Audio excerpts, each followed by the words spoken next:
ഗുരുവായൂർ ഏകാദശിയോടനുബന്ധിച്ച് കോടതി വിളക്ക് തടയാനാകില്ലെന്ന് ഹൈക്കോടതി. ജുഡീഷ്യൽ ഓഫീസർമാരെ പങ്കെടുക്കാൻ നിർബന്ധിക്കുന്നതായി തെളിവില്ലെന്നും കോടതി. എന്നാൽ കോടതി വിളക്ക് എന്ന പേര് മാറ്റുന്നതിന് തീരുമാനമെടുക്കാമെന്നും ഹൈക്കോടതി ഉത്തരവ്. 3 മാസത്തിനുള്ളിൽ തീരുമാനമെടുക്കാൻ ഗുരുവായൂർ ദേവസ്വം മാനേജിംഗ് കമ്മിറ്റിക്ക് നിർദ്ദേശം നൽകി.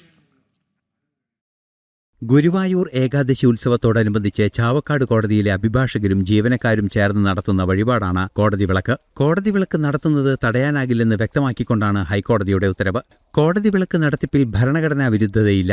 ജുഡീഷ്യൽ ഓഫീസർമാരെ പങ്കെടുക്കാൻ നിർബന്ധിക്കുന്നതായി തെളിവില്ലെന്നും ഹൈക്കോടതി ദേവസ്വം ബെഞ്ച് വ്യക്തമാക്കി. എന്നാൽ കോടതി വിളക്കെന്നുള്ള പേരുമാറ്റി പകരം ഉചിതമായ മറ്റൊരു പേരിടണമെന്നും ഹൈക്കോടതി ഉത്തരവിൽ പറയുന്നു. 3 മാസത്തിനുള്ളിൽ ഗുരുവായൂർ ദേവസ്വം മാനേജിംഗ് കമ്മിറ്റി പേരുമാറ്റം സംബന്ധിച്ച് തീരുമാനമെടുക്കാനും ഹൈക്കോടതി നിർദ്ദേശിച്ചു. കോടതി വിളക്ക് നിരോധിക്കണമെന്നാവശ്യപ്പെട്ടുള്ള പരാതിയിൽ സ്വമേധയാ എടുത്ത ഹർജി തീർപ്പാക്കിയാണ് ഉത്തരവ്. മതപരമായ ചടങ്ങിൽ നീതിന്യായ വ്യവസ്ഥയുടെ അംഗീകാരമുണ്ടെന്ന പ്രതീതി കോടതി വിളക്കെന്ന പേര് മൂലമുണ്ടാകാമെന്നും വ്യക്തമാക്കിക്കൊണ്ടാണ് ഹൈക്കോടതി പേരുമാറ്റം മുന്നോട്ട് വച്ചത്. ജനം, കൊച്ചി.